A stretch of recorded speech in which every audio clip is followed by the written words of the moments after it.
dia a todos, agora oficialmente. Estamos iniciando a segunda roda de conversa de um projeto chamado Diálogo da Educação. Esse projeto nasce com a ideia de a gente dialogar mais, trocar vivências e experiências, podermos estar refletindo e problematizando o nosso campo de trabalho dentro da socioeducação, um campo tão importante, tão caro, né, para essa política. Então, nós fizemos a primeira roda de conversa 15 dias atrás e hoje estamos iniciando a segunda roda, agradecendo a todos os convidados, né, pelo aceite de estarem aqui participando, o Cristiano, a Beatriz e a Iris, muito obrigada pela participação de vocês e também a todos que estão aqui dispostos a trocar, né, a dialogar conosco nesta manhã de quinta-feira tão bacana. Nós vamos iniciar, então, essa atividade de hoje com um vídeo sobre o Lego. O Lego é uma atividade importante dentro do Degase, professores vêm trabalhando a partir do Lego vários conhecimentos, vários conteúdos com os adolescentes nas unidades, então é um projeto bem bacana, a gente vai assistir agora. Vamos lá?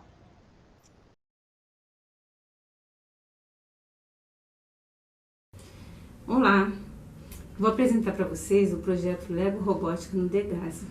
Eu sou a professora Sandra Decembrino e trabalho nesse projeto de robótica desde 2008, quando tudo começou. Naquela época, advinda de uma parceria entre a SEDUC, o Degase e a Zoom, 16 unidades receberam peças e robôs para desenvolvermos projetos utilizando maquetes, filmes de animação e também robótica. Nesse tempo, conseguimos trabalhar várias atividades ligadas ao conteúdo escolar, como as 4 operações, área e perímetro, expressões numéricas, a foto do Papa, inclusive ela foi entregue pessoalmente a ele por 2 adolescentes. Fizemos filmes de animação para chamarmos a atenção sobre a poluição ambiental, a importância de economizar água. Fizemos uma releitura de clássicos como Romeu e Julieta, montamos como calcular o Teorema de Pitágoras, montamos até um samba fazendo referência a Luísa Maim, entre outras. Esse trabalho com filmes de animação nos rendeu um prêmio em Washington. Na parte de robótica, contamos atualmente com a participação do professor Sérgio Neri e podemos falar da nossa participação em vários campeonatos estudantis pelo mundo. Sim, pelo mundo. 2 meninas foram para a Alemanha defender o projeto na FLL e retornaram de lá com a medalha de prata com o projeto da cadeira sambista. Através de parcerias estabelecidas e com apoio da Assessoria de Sistematização de Coordenação de Cultura, Esporte e Lazer, do Degase, pudemos oferecer capacitação e ampliar o projeto, contando com a participação de algumas unidades de internação, como JLA, Caibaixada, que participaram de torneios dentro do Brasil, em Uberlândia, no TBR, e outros estados. Há 3 anos estamos montando o nosso próprio campeonato socioeducativo, que tem nos trazido ótimos resultados. Montamos um documento que carinhosamente chamamos de cartilha, com várias ideias de trabalhos efetuados no SENSE-PAC-GC, para que outras unidades pudessem ter como apoio para trilharem seu trabalho, mas o projeto conseguiu novos aliados e tem crescido bastante. Vale salientar as inúmeras possibilidades que o Lego e a robótica oferecem na atualidade, possibilitando o aprendizado de forma lúdica e inovadora. Com a pandemia, estamos tendo que nos reinventar para podermos incrementar as ideias que têm surgido em todas as unidades. Para tanto, estamos preparando lives para que as unidades do Degase possam mostrar os trabalhos desenvolvidos e montarmos estratégias para continuarmos esse trabalho que gera tanto resultado positivo em nossos alunos. Posso citar uma fala de uma aluna bem no começo do projeto, em 2009. Ao mostrar seu trabalho em outra escola, assim que os alunos saíram, ela me abraçou chorando e falou: "Professora, Eu nunca pensei que pudesse ensinar alguma coisa a alguém. A partir daquele momento, ela passou a acreditar nela.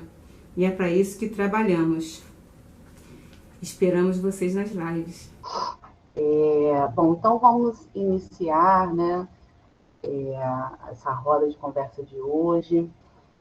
Vou apresentar, então, os nossos convidados, tá bom? Então, hoje a gente vai ter na roda de conversa o Cristiano Soares, que é pedagogo do CREAD Bangu, professor de matemática e filosofia da rede estadual do Rio de Janeiro, especialista em políticas públicas e socioeducação, e mais uma lista curricular imensa aí que ele vai apresentar um pouquinho para vocês. Beatriz Oliveira do Nascimento, professora da DIESP, professora lotada lá na unidade no CAI Belfor Roxo, obrigada pela participação. E também com a feliz notícia que me traz hoje de sua aprovação no mestrado. Então, posso dizer que ela é mestre em ensino de linguagens e literaturas pela UFRJ. Meus parabéns por essa notícia. Muito bom saber que os nossos pedagogos e professores, né, estão caminhando aí na área da pesquisa. E Iris Menezes, que é mestre em educação pela Universidade Federal Fluminense. Então, sejam todos bem-vindos, obrigada mais uma vez. E eu vou, então, já passar a palavra para o professor Cristiano Soares, que fará a sua apresentação aqui para a gente. Olá a todos. Meu nome é Cristiano, já foi falado, né? Eu sou professor e pedagogo. Eu sou professor há 22 anos da rede pública. Já fui professor da rede municipal do Rio, saí para vir para o Degase e continuo professor da rede estadual. Sou professor de matemática, depois eu cursei filosofia e tive a habilitação para poder dar aula de filosofia também na rede estadual. Trabalhei no ESE, na internação durante um bom tempo, depois fui para o CREAD Bangu. Nessa minha estrada na educação, eu tive a oportunidade de trabalhar em inúmeros lugares. Trabalhei em lugares de poder aquisitivo muito alto, mas muito mais em lugares de poder aquisitivo muito baixo. Tive a oportunidade de trabalhar durante 3 anos na DIESP, a colega da DIESP, aí eu fui colega. Durante 3 anos tive que sair porque o presídio me deu um problema de saúde. Isso é muito grave, um problema de saúde pulmonar. E eu ficava lá há pouco tempo. Imagina os apenados que ficam o tempo todo. Bem, e a minha dedicação sempre foi à área de educação. Quando eu fiz o concurso para o Degase, queria ver novos ares na educação e educação escolar. Apesar de Degase, a gente tem várias vertentes, várias atuações, eu sempre puxo a brasa porque para aquilo que eu tenho uma âncora bem firmada, que é a educação escolar. Dito isso, eu pensei numa conversa, numa sala de professores. Seria uma sala de professores, um lugar que eu convivo, como eu disse para vocês, há 22 anos. De muitas alegrias e tristezas. E tantas alegrias e tristezas são muito bem-vindas na minha formação. E a ideia é pontos centrais na educação escolar socioeducativa. Como a gente pode pensar nisso, pontos centrais? Não seria um ponto central, em matemática, quando a gente fala de centro, é apenas um ponto. Mas são vários pontos centrais. Por quê? A educação é plural. A vista da educação de cada um, principalmente quando a gente se fala de educação escolar, cada um tem o seu ponto de vista. Alguns falam que esse ponto de vista fica localizado no senso comum. E eu tenho, na minha área, no campo da filosofia, eu acho que o senso comum também, às vezes, é tratado com preconceito, porque o senso comum é um tipo de conhecimento muito válido, muito importante. Porque quando a gente olha a educação, cada um olha do seu ponto de vista. Alguns mais embasados, outros menos embasados. Mas falando para educadores, temos o nosso ponto de vista ou o nosso local de vista. Cada um aqui está localizado em um local e olha para a educação escolar, na socioeducação, de um ponto diferente. O professor que está na sala de aula olha de uma forma. O pedagogo que vai à escola e sempre está lá na sala dos técnicos, conversando com os adolescentes de uma outra forma, vai olhar também. O professor que está na DIESP, ele vai olhar o aluno de uma forma. Já o professor que atende aos alunos da semi-liberdade, que é a escola extramuros, também vai olhar de uma forma. E esse tipo de olhar gera uma cosmovisão. Essa cosmovisão vai fazer com que o professor paute as suas ações socioeducativas. Bem, a gente está falando do profissional da educação. Mas e o adolescente? Qual é o ponto de vista, qual é o local de vista que o adolescente também tem na socioeducação? E isso é muito curioso. Isso é muito curioso, porque nós tecemos várias teorias, vários debates sobre o que nós entendemos sobre a educação, a socioeducação. Mas poucas vezes a gente para pensar. Não estou nem falando parar para escutar o adolescente. É para parar e pensar. Então, qual seria esse ponto central para o adolescente? Não posso afirmar, mas eu posso, junto com vocês, traçar um pensamento. Vamos pensar um pouco. Primeiro, a educação para o adolescente. A educação em geral é um direito. Alguém discorda? Não. É um direito legal. Caso esse direito não seja exercido, existem penalidades criminais para a pessoa que cerceia o direito de um adolescente, de um jovem, da sua escolarização. Bem, quando ele ingressa tanto na internação como na semi-liberdade, eu vou tratar desses dois casos, que é a minha experiência, a gente apresenta esse direito ao adolescente, relembra esse direito ao adolescente. Só que aí eu pergunto, esse é direito ou dever? A educação para um adolescente, ele vai olhar como direito ou como dever? A gente pode falar que é como os dois, como eu falo para o meu filho. Meu filho tem 9 anos, eu falo, olha só, você tem o dever de estudar, você não faz mais nada, você só estuda e brinca, então você tem o dever de estudar. Mas esse dever que eu falo para o meu filho é um dever moral. É simplesmente um dever moral. É um dever que nós construímos aqui em casa, num ambiente familiar, onde ele tem que estudar, ele deve estudar. Bem, mas para o adolescente, pode ser que tenha esse dever moral, mas tem uma coisa que não está na lei. Não está na lei, mas é verdade. Ele tem o dever jurídico de estudar. Olha como pesa. Se meu filho não estudar, eu vou conversar com ele e ele vai ter algumas sanções morais aqui em casa. Vou cortar o videogame. Já o adolescente que está cumprindo medida socioeducativa, apesar da lei não dizer que ele tem o dever de estudar, porque é direito, ele tem implicitamente o dever de estudar. Vamos pensar por quê? Se ele não estudar, ele não vai perder o futebol, ele não vai perder uma sobremesa. O que ele vai perder ou melhor, o que vai acontecer, ele vai ser sancionado judicialmente. Ué, mas tem lei para isso? Não, mas tem a prática disso. Porque se o adolescente se recusar a ir à escola, isso vai para o relatório, ele vai para diante da juíza, e a juíza vai penalizá-lo. Eu não estou querendo dizer que o adolescente não deveria estudar, mas eu quero localizar o adolescente. Quando ele ingressa, ele não ingressa com o direito, mas ele olha para a escola como um dever. E ele tem claramente em sua cabeça que estudar é dever. Por que dever? O relatório saiu bom. Quem é técnico sabe que o adolescente sempre fala: eu quero um meu relatório bom, porque o relatório vai ser avaliado pela juíza, pelo juiz.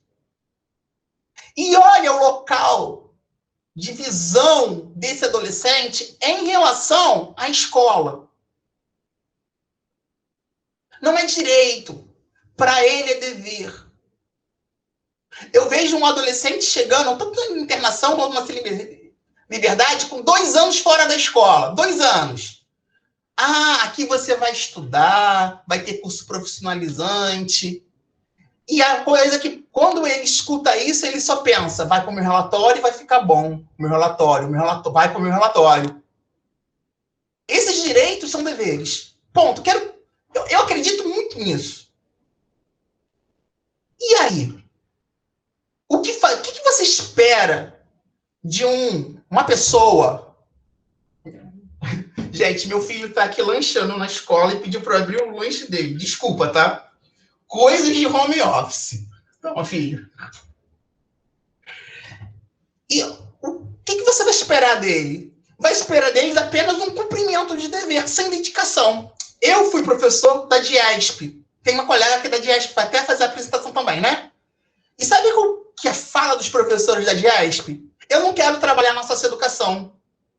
Muitos, né? Muitos. Porque a maioria é prisional, tá? Na DIESP, a maioria dos professores trabalham no ambiente prisional. Eu fiquei no prisional, em Bangu. E muitos falam: por quê? Porque o preso maior de 18 anos vai para a escola porque quer. Tem uma fila para poder o apenado ir para a escola. Na socioeducação, vai todo mundo, porque é direito. É bonito falar que vai todo mundo é direito, mas muitos adolescentes vão para lá e não querem estudar. Vão para lá para poder cumprir tabela. E aí, como transformar um dever, mesmo que não seja um dever positivo ou pautado na lei, em vontade? Eu acho que o maior desafio do pedagogo e do professor é tentar transformar essa obrigatoriedade em vontade. Meu filho acabou de aparecer aqui. Eu tenho dever de cuidado. E esse dever de cuidado está no Código Penal. E olha que legal. Olha que interessante. Quando meu filho nasceu, eu adquiri um pacote de deveres de cuidado. A intimidade que eu tinha com a minha esposa diminuiu bastante por causa do meu dever de cuidado do meu filho. A minha casa foi toda adaptada para uma criança. Eu perdi um espaço na minha casa. Dinheiro. O meu dinheiro todo, quase todo, ia para ele e ainda faltava. Muita falta. Hoje eu tenho que pagar a escola, que é muito cara. Material. É muito sacrificante. Mas é a melhor coisa do mundo. É a melhor coisa do mundo. Eu tenho um dever colocado no Código Penal, o meu dever de cuidado com o meu filho, que traz, teoricamente, coisas muito negativas: falta de dinheiro, falta de espaço, falta de intimidade, mas que é a melhor coisa do mundo. Eu consegui transformar algo legal, jurídico, teoricamente, a grosso modo, sacrificial, em algo muito bom. Simplesmente pela vontade. A vontade de estar com meu filho. Então, a vontade, o amor, e essa vontade gerada pelo amor, fez com que eu transformasse uma coisa ruim em uma coisa muito boa. Isso me lembra a primeira vez que meu filho estava na escola. Ele foi para a escola com 2 aninhos, 1 ano e meio. E foi dia dos Pais, não, Dia dos Namorados. E aí a escola pediu uma foto minha e da minha esposa, juntos, né? E a gente concluiu que a gente não tinha foto juntos. Quando meu filho tinha 1 ano e meio, eu não tinha mais fotos juntos. Tinha foto eu com ele, e ela com ele, mas nós dois sozinhos não tínhamos. Ou seja, gente, mudou muito pelo cuidado e pelo dever. Mas aí vamos pensar nisso. O dever, pensando dessa forma, não necessariamente ele foi ruim para mim. Pelo contrário. E como transformar esse dever do adolescente em algo de vontade? Que gere uma vontade interna de querer estudar. Sempre tem aquela fala, chama o adolescente e fala que se não estudar, não vai conseguir nada nessa vida, você tem que estudar para você conseguir um emprego melhor, você tem que estudar para que você possa ser alguém na vida, como não se fosse, né? Para ser alguém na vida. Isso não funciona, nem fora muro. Uma vez um aluno chegou para mim e falou, professor, quanto o senhor recebe? Era numa comunidade em Nova Iguaçu. Quanto o senhor recebe? Eu falei, não vou falar assim. Professor, você acha que eu vou querer ser professor? Vocês vivem reclamando do salário. E o meu tio é chefe da boca. O meu tio ganha muito mais do que você. Então não vem falar que é para estudar para ganhar mais dinheiro, não. Será que essa é a forma que eu devo chegar para o adolescente e tentar convencê-lo de estudar? Não existe fórmulas. Não existe fórmulas. O grande desafio que nós temos que encarar como educadores, tanto pedagogos, professores, é o seguinte, é tentar transformar alguma coisa em vontade e encontrar ganchos. E esse gatilho tem que ser encontrado no momento certo. E para isso a sensibilidade tem que ser muito grande. Trabalharmos a sensibilidade. Por quê? Porque os argumentos que nós temos, por exemplo, com meu filho, você tem que estudar, porque o seu pai estudou, tua mãe também estudou, ou ele olha para o tio, também estudou, os primos. Então, ele tem uma cosmovisão, um ponto de vista que o estudar leva ele a algum lugar. Porque ele olha para o pai, para a mãe, para o tio, para os primos. E o adolescente, muitas vezes, da nossa clientela, não tem isso. Não tem isso. Ele olha para o professor como uma coisa muito distante. Ele olha para o médico como se fosse praticamente um deus. Para o juiz, então, um pós-deus. E como fazer isso? Não existe receita de bolo. O que existe é buscar gatilhos, buscar ganchos, para que você possa trazer esse adolescente a uma vontade. E que essa vontade supere o dever dele. É muito difícil. Não é impossível. Mas é muito difícil. Principalmente com alguns adolescentes que estão há anos sem estudar. Você recebe um adolescente que está 2 anos sem estudar, não quer estudar. E ele vai para uma semi-liberdade. E eu tenho que convencê-lo que aquilo é importante para ele. Ele já está convencido que ele vai estudar porque é dever. Porque ele tem que estudar para um relatório bom. Bem, pensando muito em relação ao ponto central, do nosso ponto de vista, eu acredito, e isso eu falo para os professores, hoje eu trabalho no CREA de Bangu. Coincidentemente, é na mesma região que eu trabalho como professor do ensino médio. Então, eu conheço os professores eu conheço os professores da região, por fazer parte da região, e aí eu tenho uma conversa muitas vezes mais como colega professor do que como pedagogo do CRIAD. Isso me abre muitas portas. E qual seria o ponto central? Seria o conteúdo? Eu sou professor de matemática, gente. Professor de matemática está escrito conteúdo na testa. Tá? Você já olha para o professor de matemática pensando, ele pensa no conteúdo. E não é mentira. Tá? Mas tem outras implicações. Mas será que o conteúdo é o mais importante? Isso eu tinha essa discussão também na Diética no presídio. Mas era uma discussão um pouco diferente. Mas eu tinha muito essa discussão no ESE, no Gildo Cândido, com os professores. Com o diretor fantástico, hoje ele está em Friburgo, Arthur. O principal, gente, a questão central não seria o conteúdo. A questão central não seria estudar para ter o diploma.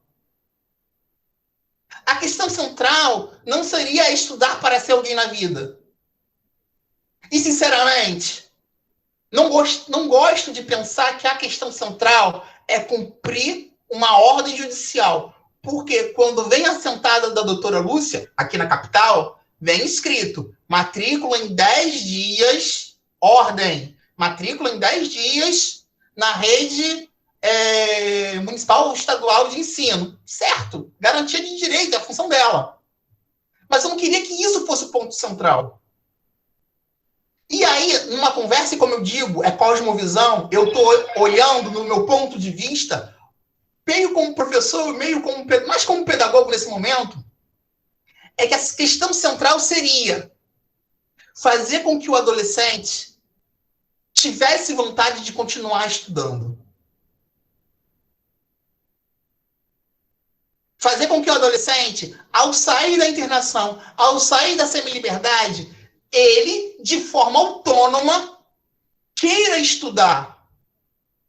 Queira. E eu tenho alguns exemplos práticos. Eu tive um adolescente no CRIAD de Bangu que ele não queria estudar. Eu matriculei e ele, por dever, foi estudar. Chegando lá, tinha uma professora de português que ele achava linda. Linda. Muito linda. Ele só falava nessa professora de português. E isso me deu medo. Medo. Até onde isso poderia chegar? E aí eu tive que conversar. Fui na escola, lógico que eu não falei isso. Mas a diretora falou que a professora é uma professora muito dedicada. E ela chegava muito perto, conversava com os adolescentes. E conversei com esse adolescente. E ele falou que ele achava a professora linda demais. Aí eu falei, olha, você não deve ir na escola por causa disso. E, na verdade, estava achando, ele vai para a escola por causa disso. Conclusão, ele teve a sua extensão de medida e continuou estudando. Por causa da professora linda. Depois dessa professora linda, nem mais dava aula para ele. E ele concluiu o ensino fundamental dele, no EJA. O gatilho foi exatamente a professora bonita. Ele conseguiu ver, eu consegui ver isso. Achei. Meu filho aqui falando que achou um boneco que estava procurando há 2 semanas. É muito interessante isso, né, gente?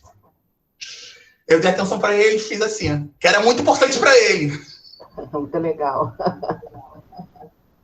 Então, gente, foi o gatilho. Esse foi aquilo. E olha, o gatilho é aquilo que vai, e nem continua, porque saiu. Eu tive um outro adolescente, e eu vou dar uma outra, que ele não queria muito estudar.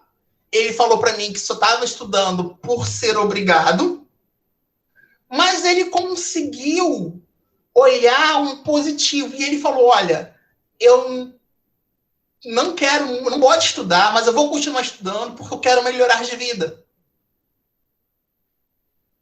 E eu dei força para ele, mas não sei o que eu vou fazer, eu gosto de ser motorista. Eu falei, ora, você vai buscar a sua carteira de motorista. E há duas semanas atrás, eu tenho, por causa do home office, a gente disponibilizou um WhatsApp para os alunos, para os adolescentes. Gente, eu chamo adolescente de aluno quase o tempo todo. E eles me chamam de professor, tá? É interessante, o pedagogo ele me chama de professor, muitas vezes. E ele mandou para mim uma foto com a carteira de motorista e escrito que nós fizemos parte da história dele e que ele continua estudando. E eu fui tirar prova disso, né? Porque como ele concluiu o fundamental, eu liguei para a escola e a escola disse que ele foi lá e pegou o histórico, a documentação, para levar para uma outra escola.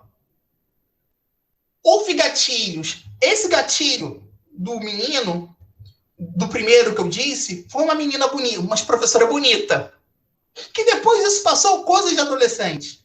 O outro gatilho, ele mesmo conseguiu entender por ele que era algo importante. E acredito que a carteira de motorista, quando eu falei que ele poderia conseguir a carteira de motorista e que ele, com o ensino médio, que ele conseguiria um emprego mais qualificado, foi também algo. Mas um argumento não serviria para o outro.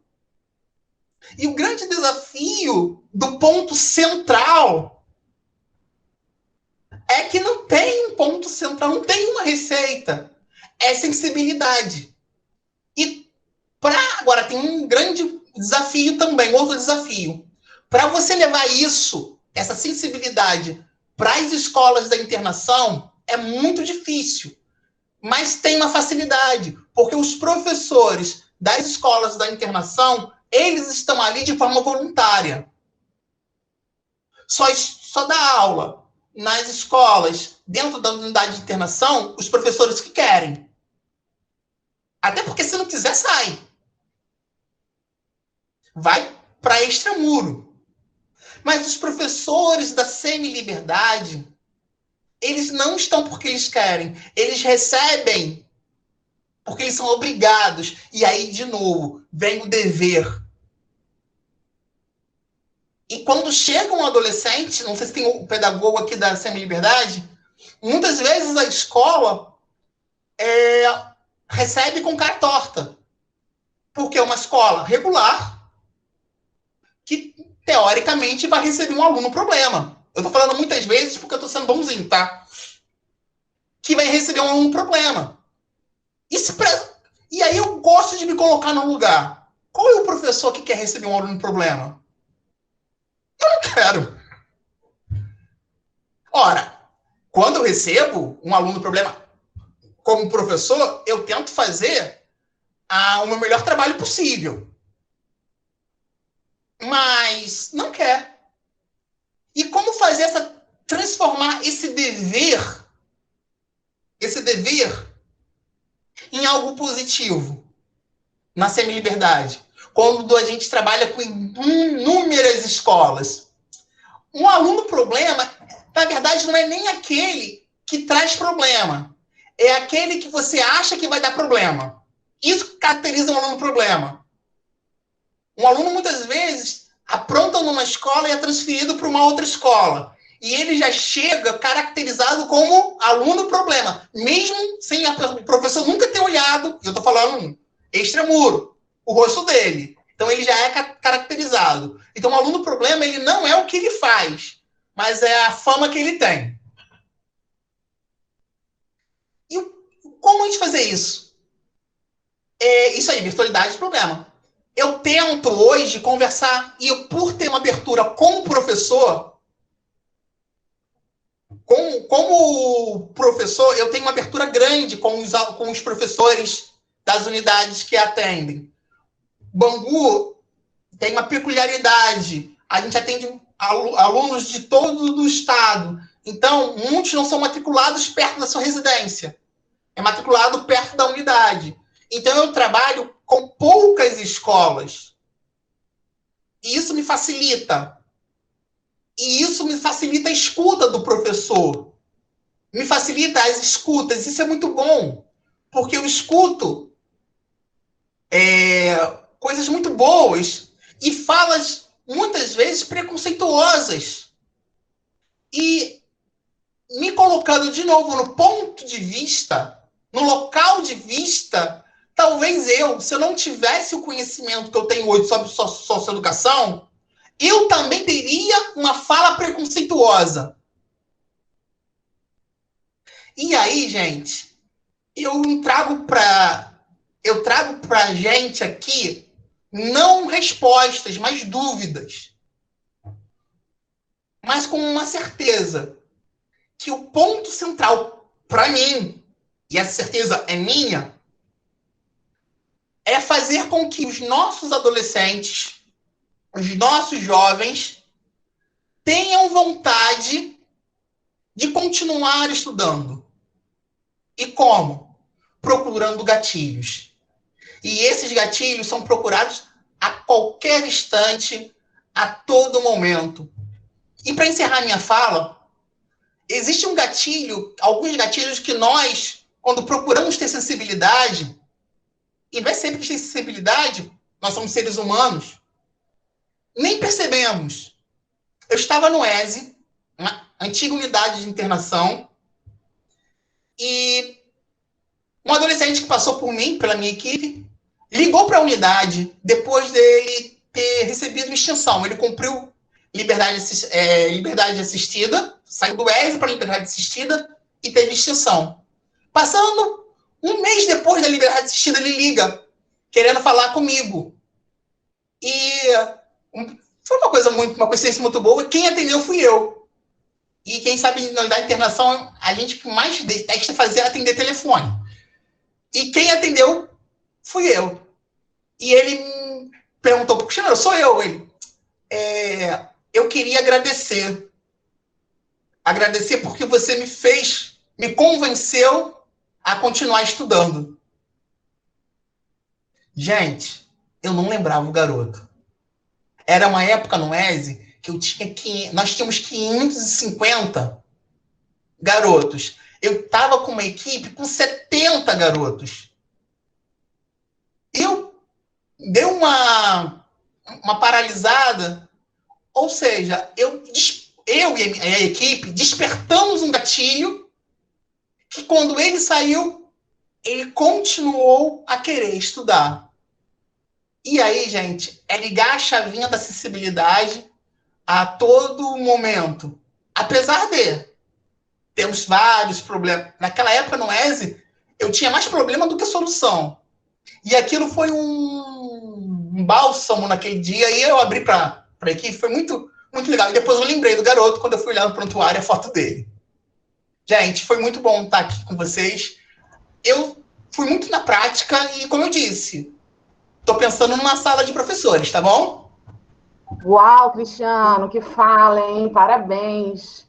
Realmente provoca muitas reflexões, né, sobre o papel da escola, né? Que papel é esse na vida desses adolescentes, na vida da sociedade como um todo, e com a forma como a gente sempre vê o adolescente, né, do vir a ser, e não daquele que já é, né, e que precisa de ser ouvido e precisa ter nossa sensibilidade neste momento, né? Porque o adolescente, ele não é o vir a ser, né? Ele é o que está aqui neste momento, né? Então, muito bacana a sua fala, me emociona bastante a sua fala e esse momento de troca, né? Que é um momento tão especial e que a gente precisa fazer isso cada vez mais. Muito, muito bom. Parabéns por trazer essas reflexões. Eu vou, então, agora passar a palavra para a Beatriz Nascimento. Professora, seja bem-vinda. Bom dia a todos, agradecer logo a presença de todos, né? E agradecer a fala do Cristiano, que foi sensacional. Acho que eu gastaria aqui os meus 20 minutos comentando e articulando com você, seria até... Estou achando até mais interessante do que a minha própria fala preparada, de tão bom que foi isso.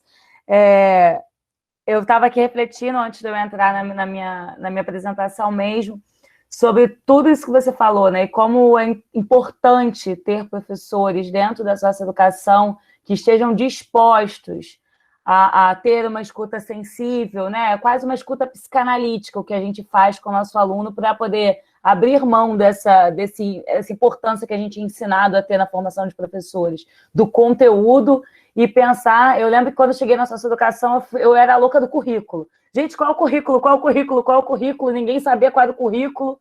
E depois eu percebi assim, cara, é muito melhor não ter um currículo. Porque a gente consegue, a partir de uma escuta sensível e psicanalítica, construir o currículo que serve à unidade onde a gente está, com o aluno que a gente está. Então, às vezes, joga esse currículo para lá e esquece esse currículo.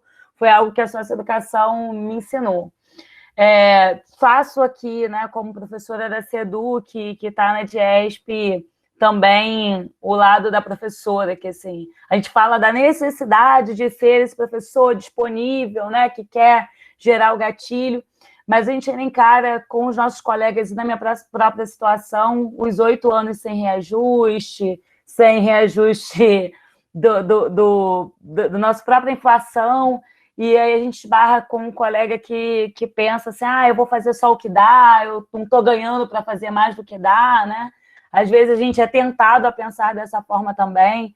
Eu encarei ali, apesar de tudo isso, eu encarei de uma forma que eu tento motivar os colegas, que vamos pesquisar e vamos tentar melhorar, nem que seja...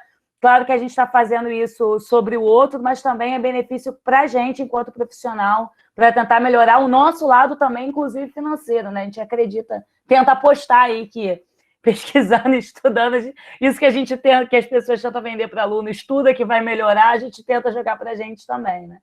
Mas eu nunca tinha pensado em fazer uma... O som tá ruim, gente? Eu vou tirar aqui então, peraí. Não? Tá bom? Tá todo mundo ouvindo? Bom. Beleza.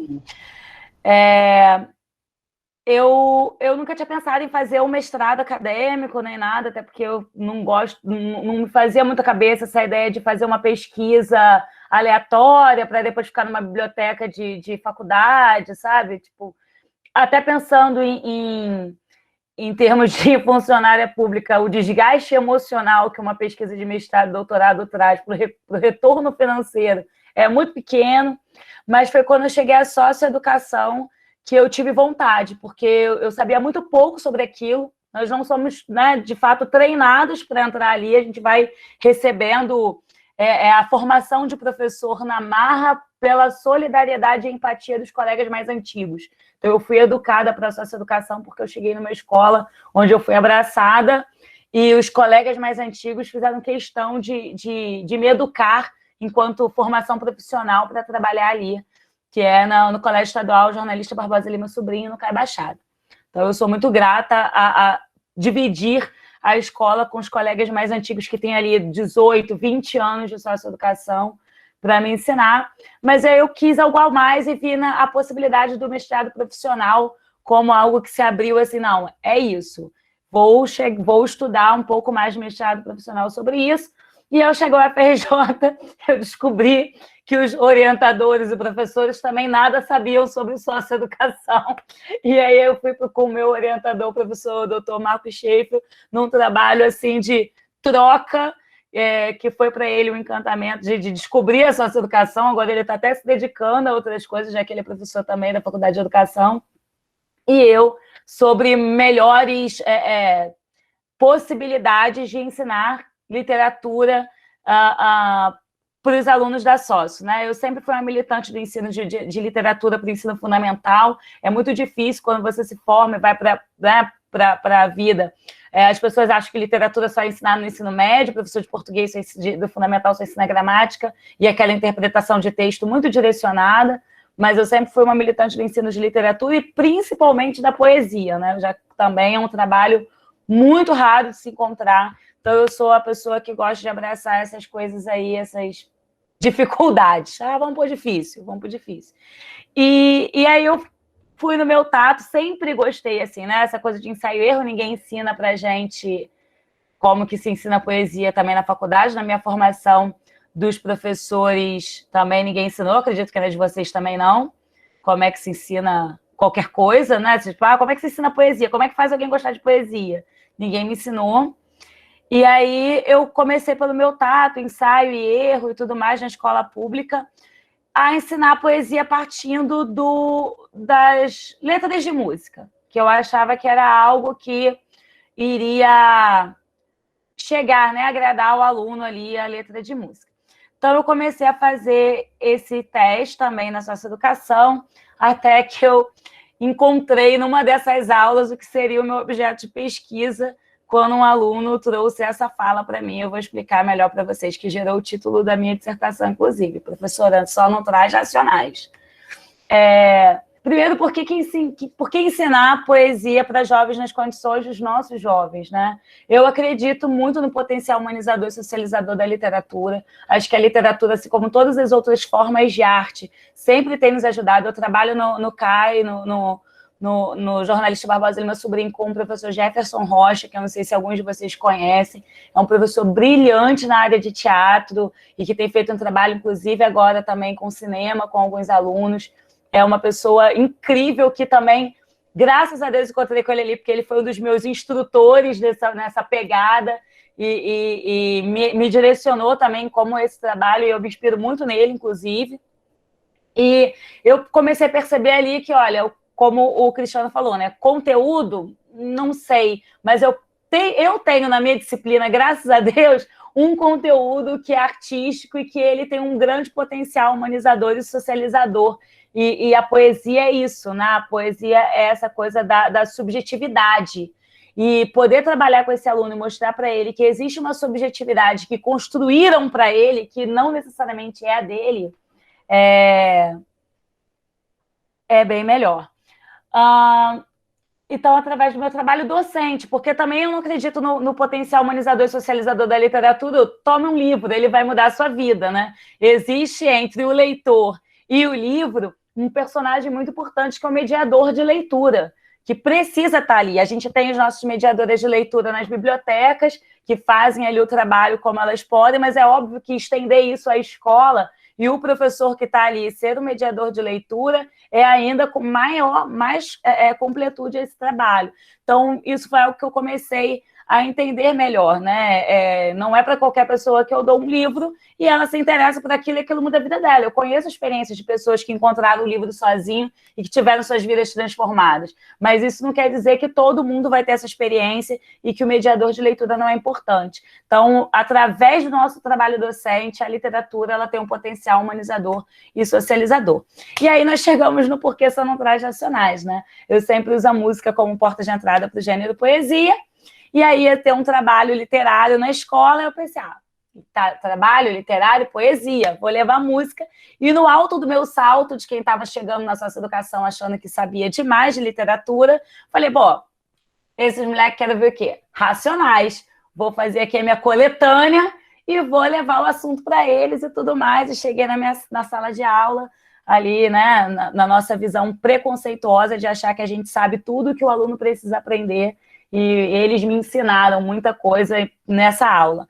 E uma das coisas que eles me ensinaram foi... Eu apresentei o que ia ser tratado na aula. Eu vou trazer letra de música para a gente tratar, poesia, vou trazer rap, eu sou muito simpática, sou ótima. E aí o aluno levantou a mão e falou, professora, faz favor, só não traz racionais? Aí eu, ok. Já virei as páginas, assim, para aqueles que nem vissem que tinha racionais em cima da mesa, né? Não, isso não vai ser hoje. Eu queria que vocês me sugerissem alguma coisa, né? E tal, já fui baixando a bola. E aí eu quis entender, né, o porquê não racionais. E a fala deles é, professora, todo mundo que trabalha letra de música com a gente traz racionais. Parece que só porque a gente é bandido, a gente gosta de rap de violência. A gente gosta de outras coisas. A gente já está cansado desse negócio de falar de violência.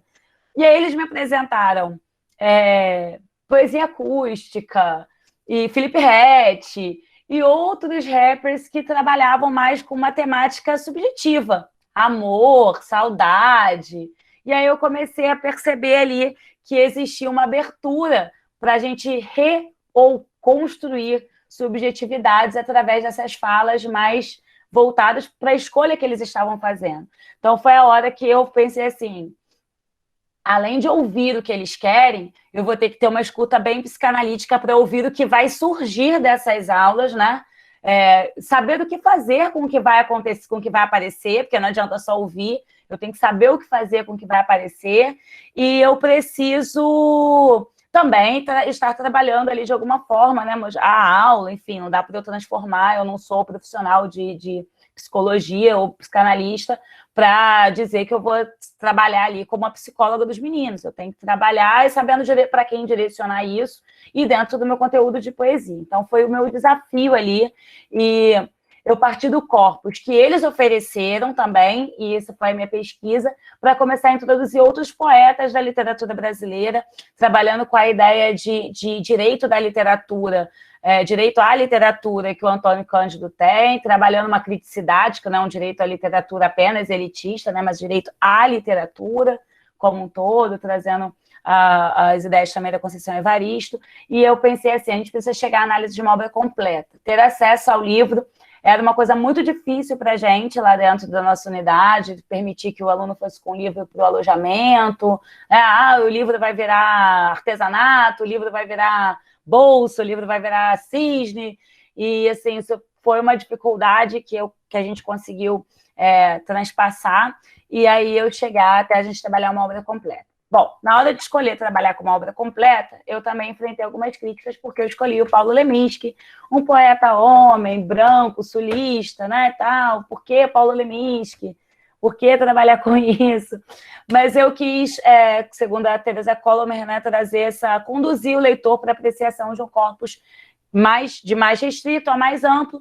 E o Leminski, apesar de ser tratado como poeta da elite cultural, ele tinha uma questão ali de contracultural, né? Ele tinha na poesia dele, e no próprio comportamento, essa coisa de ser um perturbador da ordem, foi alguém que se entregou aos vícios, foi alguém que perdeu a vida por causa dos vícios. Então, eu achei que a figura leminskiana, né, o próprio processo ali do poeta, seria alguém que atrairia a atenção deles e sairia um pouco daquele corpus que eles já estão, porque outros poetas, eles já tinham acesso. Eles já tinham trabalhado com Sérgio Vaz, eles já tinham trabalhado com Conceição Evaristo, eles já tinham trabalhado com todos os outros poetas que eu pensei, assim, não, isso faz parte da realidade deles. E como eu já tinha quebrado a cara no Racionais, eu falei, não, vou trazer uma coisa, assim, totalmente diferente desse contexto, para ele não dizer assim, com alguns dos autores, o Jefferson já tinha feito até documentários sobre a vida, então eles já conheciam bastante, né?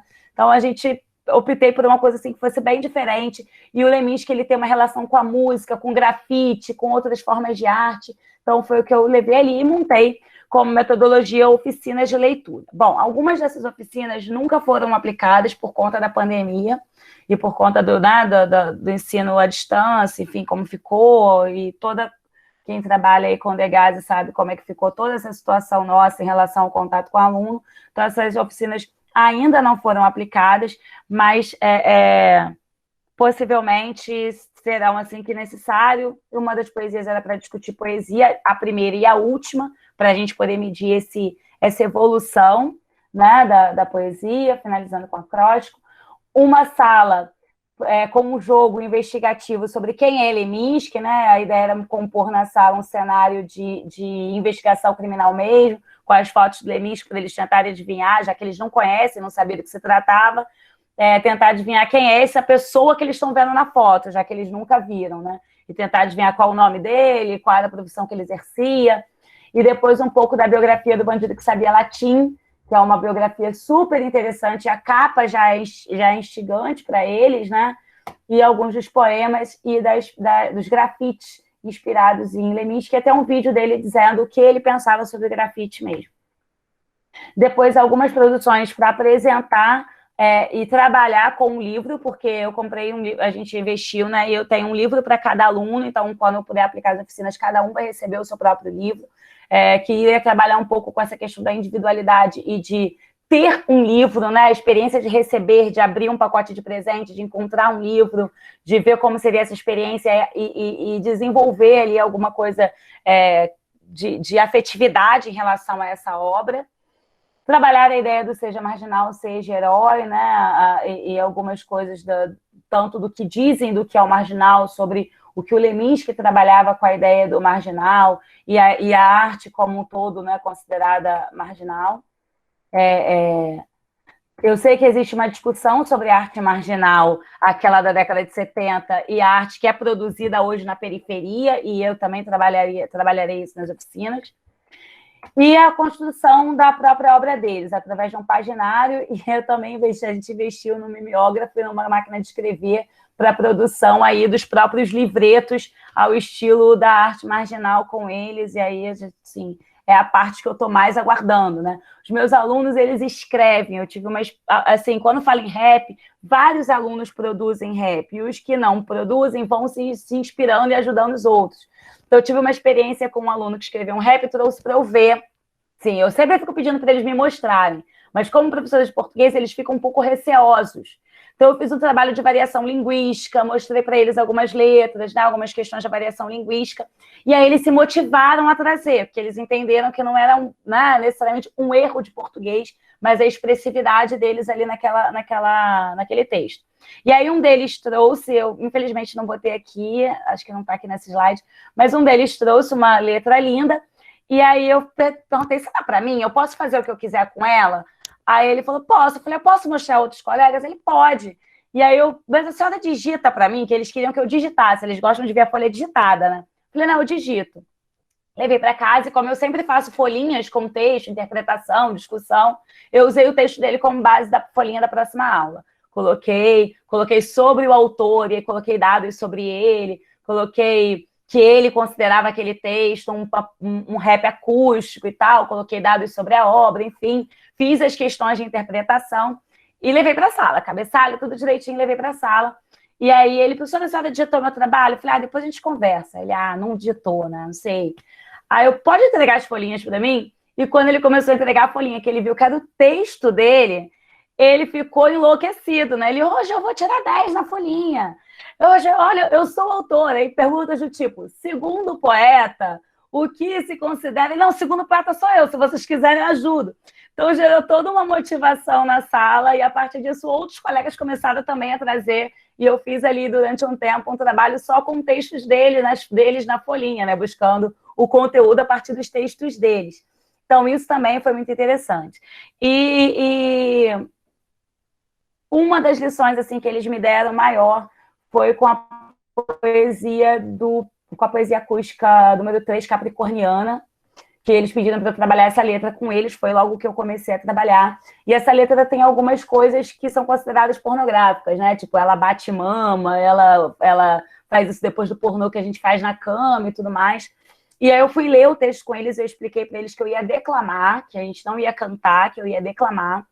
E dei a cópia, a gente foi lendo, mas assim, eu ali no meu coração falei, tomara que eles ainda me respeitem depois que eu ler isso, né? E pedi para que eles assinalassem tudo que eles não entendessem na música. Me preparei como um dicionário ali, né? Eles vão perguntar a palavra tal, e eu vou dar o significado, mais uma vez no meu salto alto. E aí eu fui declamando, passei por essa parte da letra, assim, sem me abalar, mantive o tom de declamação. E eles entraram juntos, sem eu pedir, no refrão da música, declamando, sem cantar. Quem é que tem coragem para falar de amor? Quem é que tem coragem? E quando acabou, e eles pararam quando acabou o refrão, eu continuei a leitura, e toda vez que entrava o refrão, eles entravam lendo junto, sem eu ter pedido. E quando eu acabei, eu pedi para eles me dizerem o que eles não tinham entendido, e um aluno circulou a palavra amor. Falou, professor, eu não entendo isso. E aí eu dei aquela congelada, ele percebeu, e ele falou, desculpa, professora, é que a senhora pediu para a gente circular o que eu não entendia. E eu não entendo amor.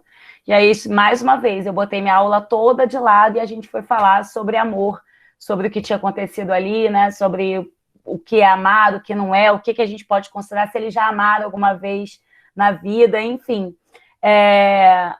Aquela aula foi para eu pensar assim, a gente sempre quer acreditar ou quer dizer o que o outro sabe, o que o outro quer saber.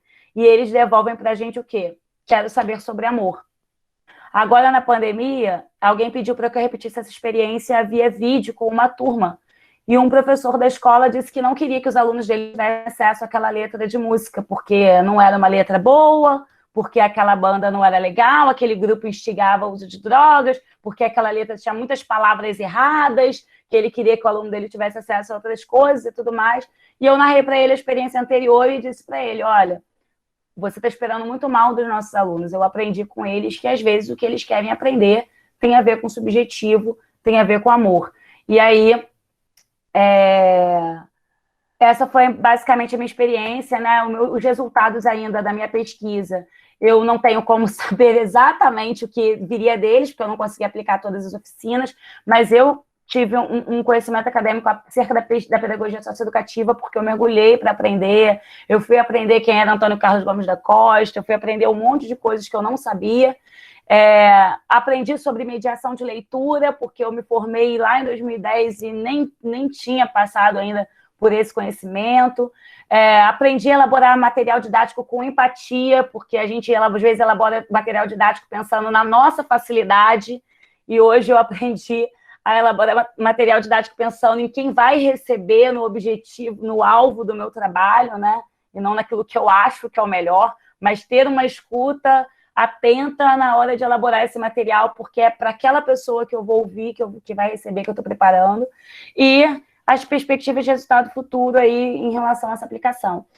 As referências, para quem quiser depois, eu posso passar aí também. E é isso, gente. Espero ter contribuído aí. Obrigada, Beatriz. Sensacional o seu trabalho, parabéns.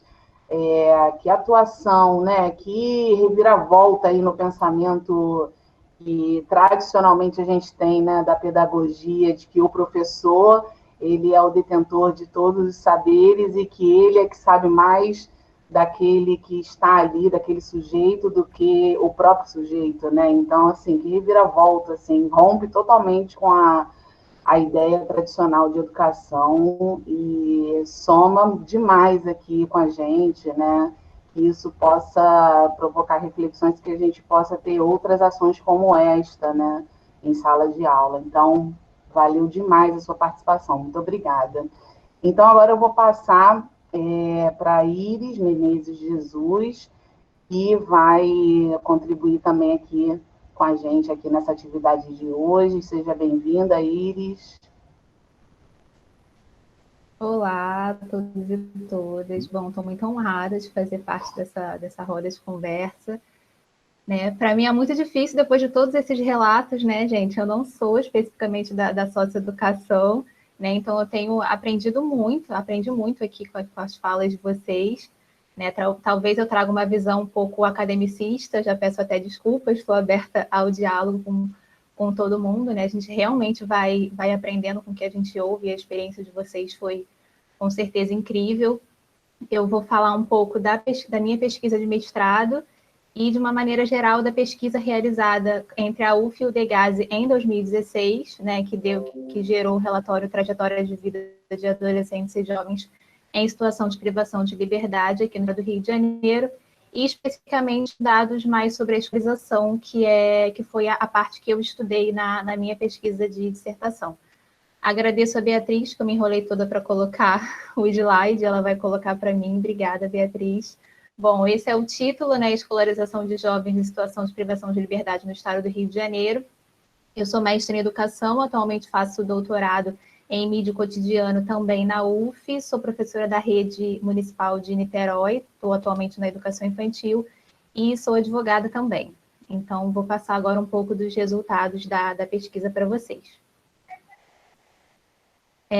Bom, essa pesquisa foi uma pesquisa interinstitucional realizada entre o Degase e a UF em 2016, para compreender um pouco da prática do ato infracional praticado por adolescentes e jovens, e também um pouco dos elementos de história de vida desses adolescentes, né? Conhecer um pouco da trajetória de vida deles, da trajetória escolar deles e tudo que está em torno da própria escolarização, né? Pode passar.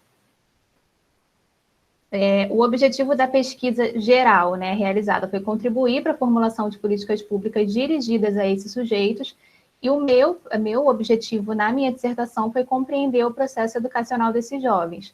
Claro que quando a gente fala de contribuir para políticas públicas para adolescentes e jovens, obviamente é algo a longo prazo, né? Essa pesquisa foi realizada em 2016, o relatório dela saiu em 2018, assim como a minha dissertação, e a gente espera que políticas públicas ou trabalhos futuros se inspirem nesse trabalho, nessa pesquisa, e que ela possa realmente contribuir para o atendimento daqueles sujeitos em situação de privação de liberdade, né? Creio que de lá para cá algumas coisas já mudaram, né? Os próprios colegas podem falar também depois sobre, de repente, algumas dessas mudanças, que eu vou trazer alguns dados aqui, mas creio que alguns dados já estão até defasados, algumas coisas já mudaram de lá para cá.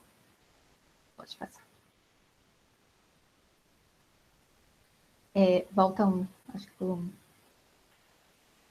Bom, ao total foram aplicados 307 questionários, né? Na verdade, foi um pouquinho mais, mas por uma questão de plano amostral, estatística, a gente fechou com 307 questionários.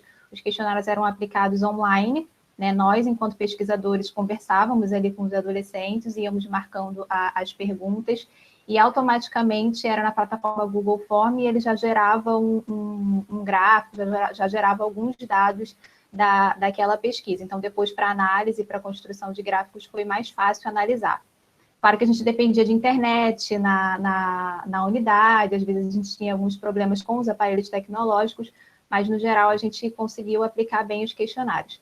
Foram 266 perguntas, dividido em 128 questões. Então, foram muitas questões, né? Algumas questões tinham mais de uma pergunta, então, por isso que ao total, deram quase 300 perguntas ao total. Então, assim, realmente foi um pouco cansativo para esse jovem ficar respondendo, né?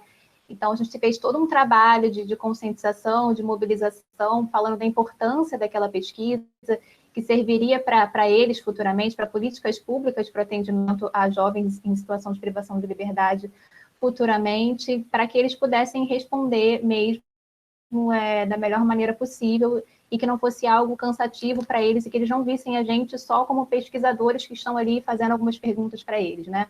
A gente deixava claro que aquilo não ia para relatório, que não ia para juiz nem nada, mas que era importante para a gente pensar em futuras políticas para esses jovens. Pode passar.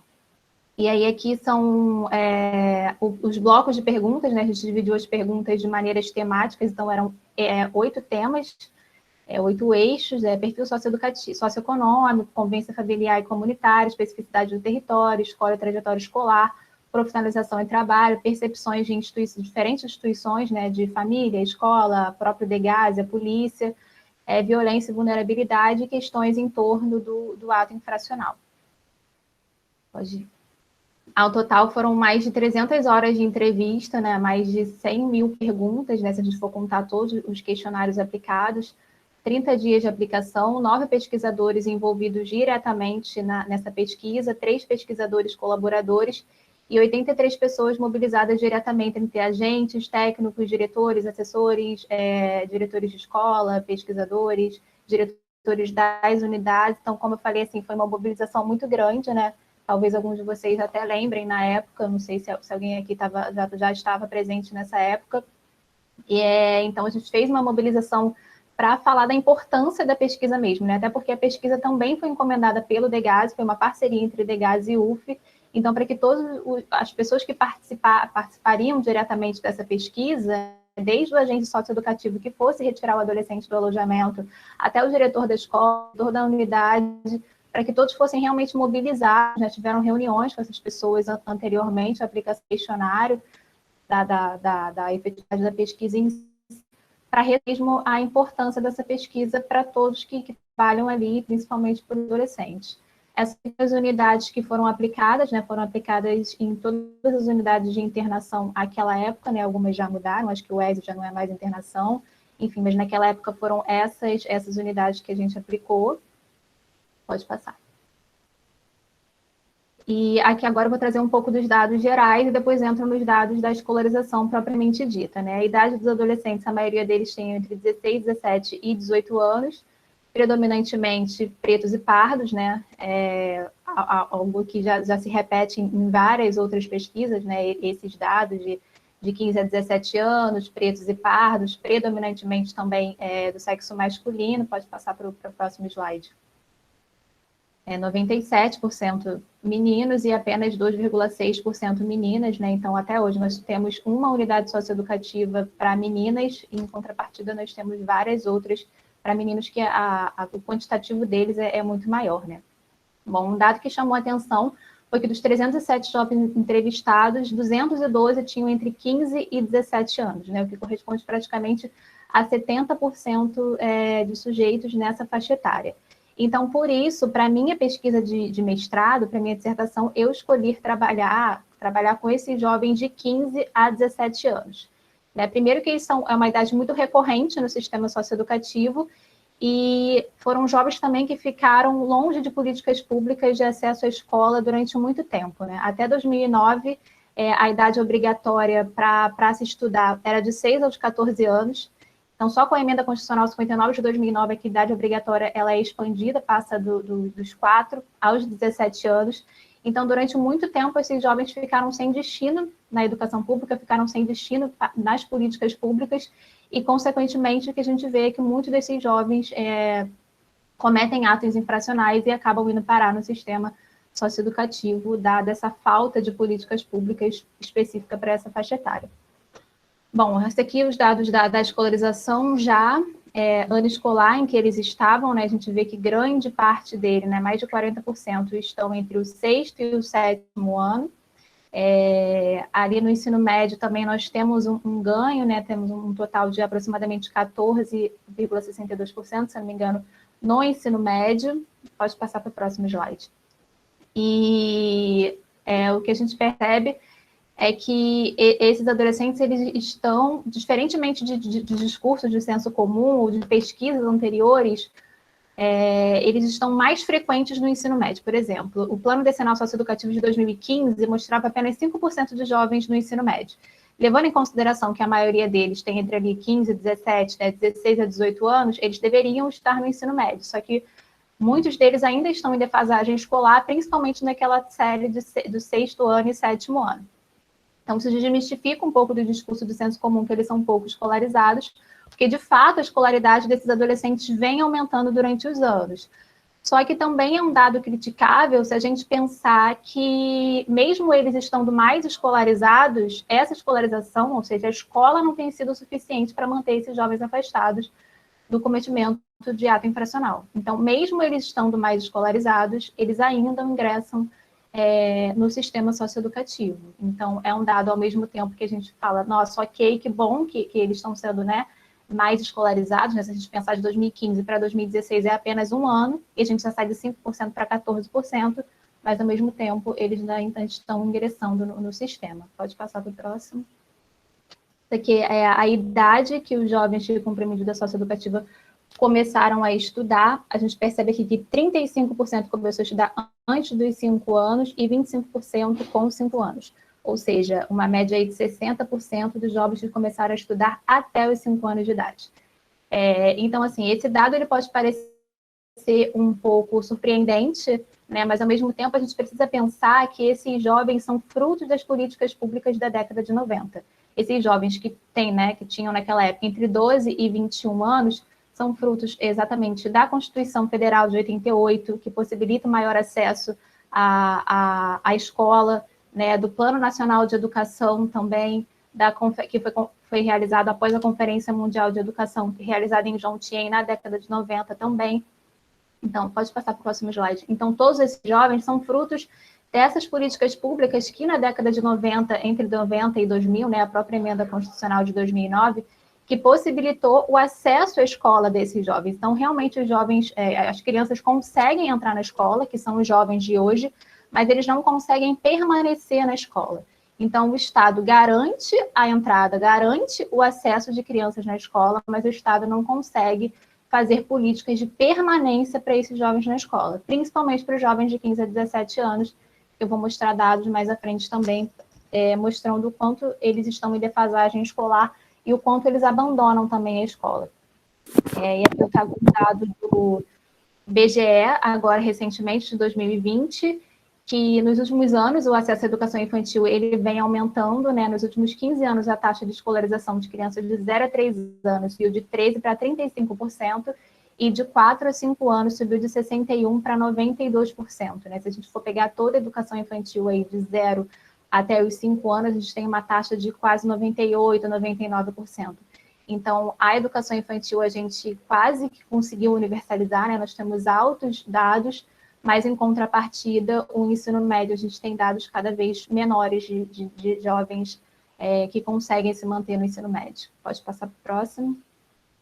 Segundo dados da PNAD, em 2017, na faixa etária de 15 a 17 anos, a taxa de escolarização bruta, né, foi de 87%, e a taxa de escolarização de frequência escolar líquida foi de 68%, né, ou seja, adolescentes e jovens na idade correta, né, que deveriam estar no ensino médio, apenas 68%, né, indicando quase 2 milhões de estudantes atrasados e 1,3 milhões de estudantes fora da escola. Então, ao mesmo tempo, né, que a gente percebe esse acesso à educação infantil, a gente não consegue perceber essa permanência no ensino médio.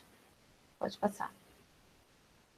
E aqui alguns dados sobre jovens fora da escola, né, ao comparar dados anteriores com a pesquisa atual, notamos que os jovens do sistema socioeducativo está, de fato, mais escolarizado, mas será que esse jovem está regularmente na escola? E a gente percebe que não, né? Ao serem questionados se estavam estudando, quando foram apreendidos, 59% responderam que não, 29% responderam que estavam matriculados, mas não frequentavam a escola, ou seja, apenas 12% estavam estudando de fato.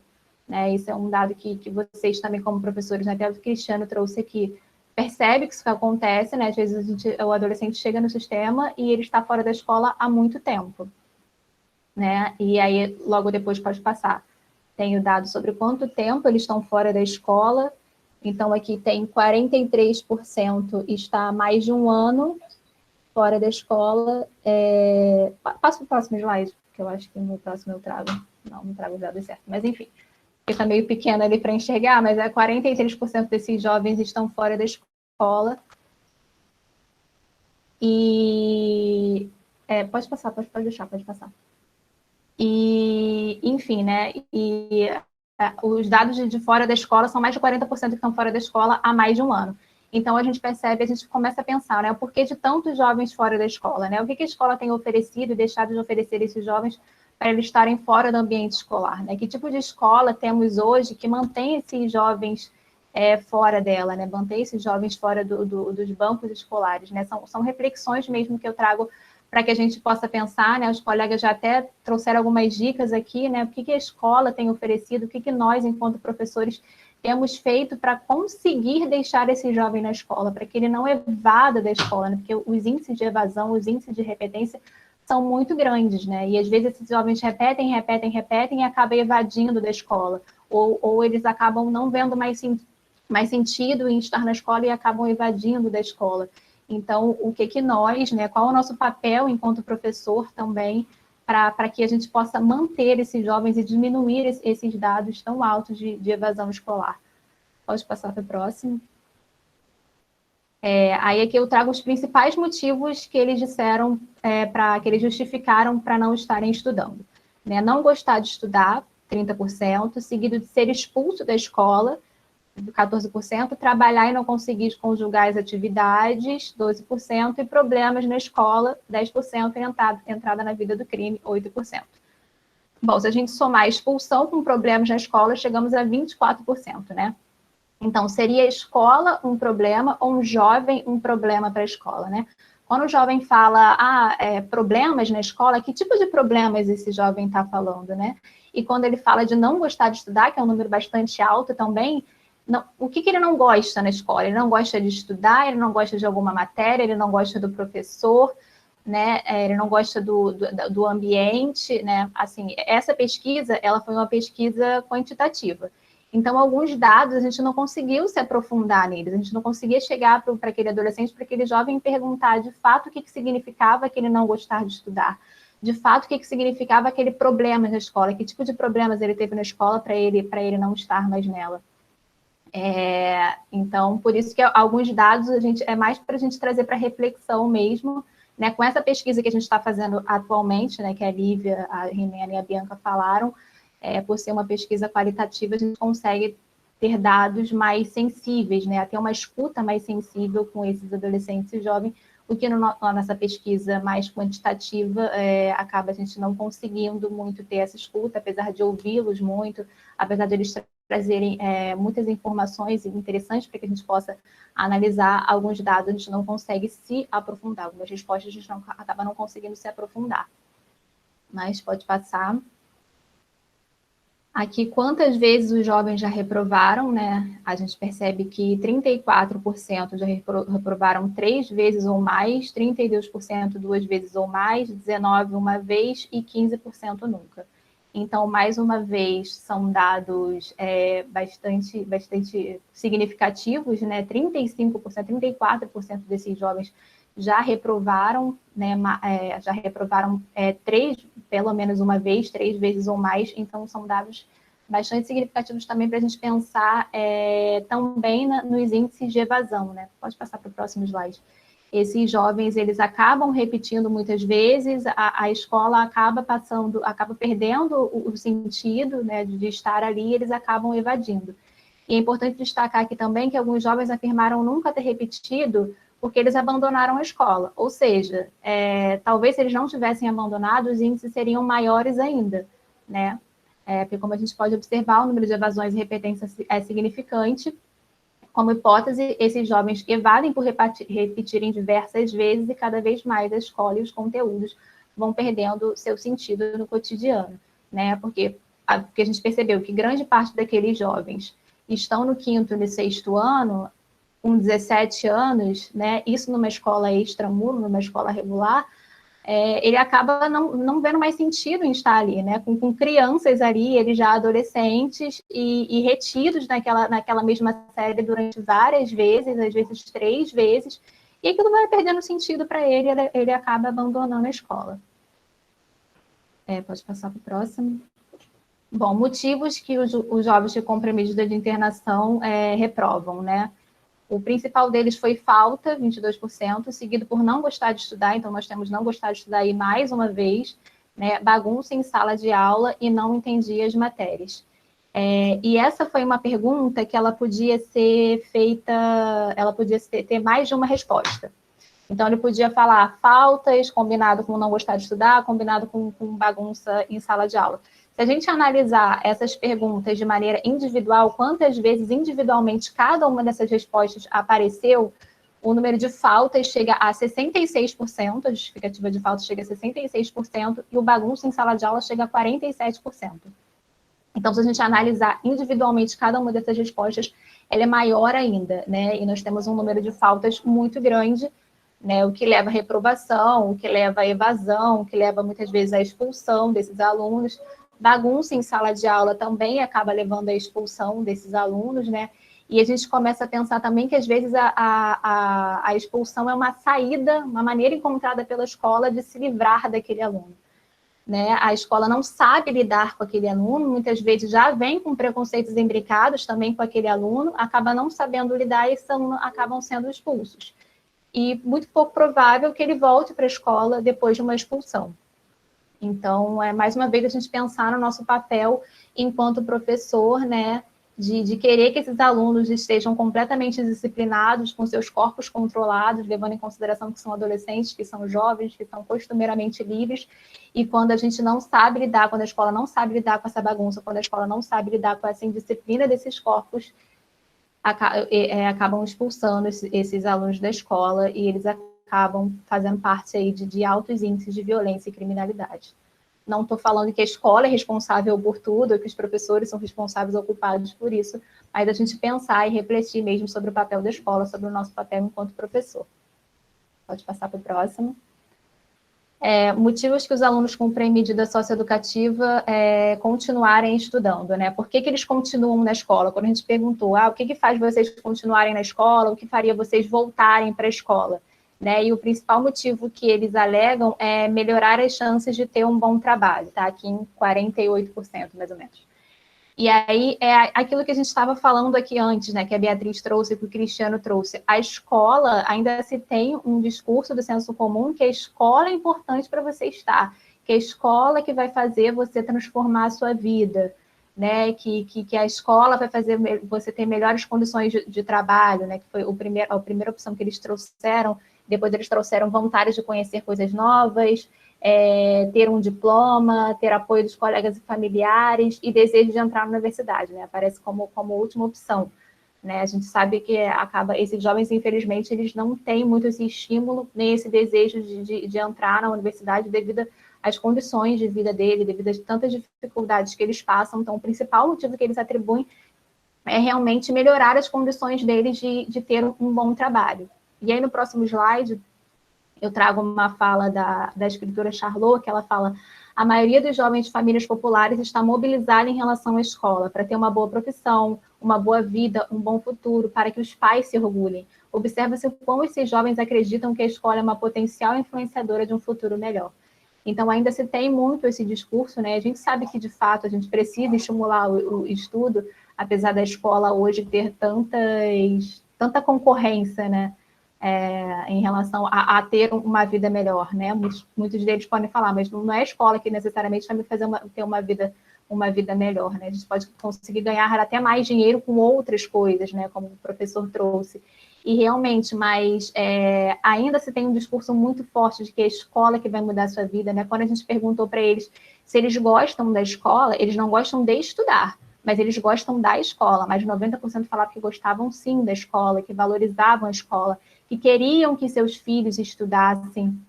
Então, ainda tem um discurso muito forte de que a escola é importante. Eles gostam dali, eles gostam da escola, mas eles não gostam de estudar.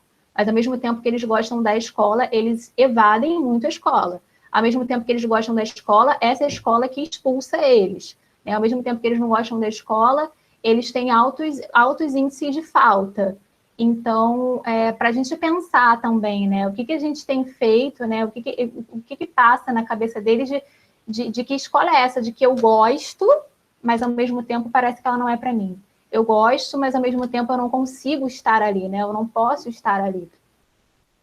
Pode passar. E aí, no próximo slide, eu trago a escolarização especificamente do Degasse, né, a gente perguntou se eles estavam estudando no Degasse, né, o que faziam eles estudar.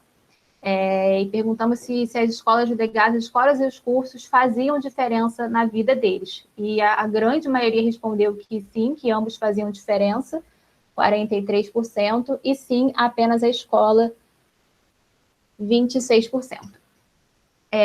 Então, o que a gente percebe é que eles valorizam a escola, é que eles valorizam os cursos de Degasse, eles querem estar ali. Agora eu já estou um pouco mais pensativa com a fala do Cristiano, porque eles veem aquela escola também como motivo para que o relatório deles fique ok, fique bom, né? Então, eles querem estar na escola, mas atrás desse motivo de querer estar na escola também tem outros fatores que a gente precisa também analisar, né? Pode passar para o próximo slide. E aí, no próximo slide, a gente pergunta os motivos pelos quais eles não estudam, porque muitos jovens disseram que não estudavam no sistema socioeducativo. E a gente perguntou, mas por que vocês não estudam, né? Se a escola, além de um direito, é um dever, né? Se a escola é obrigatória quando você cumpre medidas de internação. E 39% deles falavam que estavam esperando ser chamados. Não, primeiro, 39% era falta de vagas e 38% estavam esperando, não eram retirados do alojamento, desculpa. Então, os maiores motivos eram falta de vagas e não ser retirados do alojamento. E isso, na época, foi uma denúncia, né? Foi algo muito grave, porque como é que a gente pensa que a escola é um direito, além de um direito, é um dever legal, é um dever do Estado manter aqueles jovens na escola, e não se tem vaga, obviamente por conta da superlotação, e também não ser retirado do alojamento, né? Então, o que leva esses agentes socioeducativos a não retirarem esses adolescentes jovens para estudarem, né? Para não levarem para a escola? Foi algo que a gente não conseguiu analisar profundamente, até porque a gente não fez nenhuma pesquisa, nenhuma pergunta em relação aos agentes socioeducativos ou aos diretores da escola e tudo mais, mas foi algo que a gente levou mesmo para reflexão e para pensar sobre o porquê desses jovens não estarem estudando, né? Pode passar para o próximo slide. E, né, esses dados são lamentáveis e preocupantes, já que o acesso à escola na socioeducação é não só um direito, mas uma obrigação do Estado. E, infelizmente, o que a gente tem presenciado na prática é que esses jovens não têm tido o acesso devido. Como eu falei, eu não sei se hoje essa história se repete, né? Não sei se ainda continua assim. Creio que alguns dados já mudaram. Creio que os colegas aqui presentes podem falar um pouco melhor sobre isso, né? Talvez tenham outros 1000 motivos atrás desse não retirada do alojamento ou dessa falta de vagas. É óbvio que a gente entende que o sistema socioeducativo hoje passa por diversas questões, diversos problemas de superlotação mesmo e de outras questões que talvez só uma pesquisa não seja capaz de mensurar todos esses problemas e essas questões existentes. Então, é isso, trouxe aqui alguns dados para a gente poder mesmo refletir, dialogar, e agradeço a oportunidade, agradeço a fala dos colegas, que com certeza me fez pensar e repensar sobre vários aspectos da socioeducação. Obrigada, gente.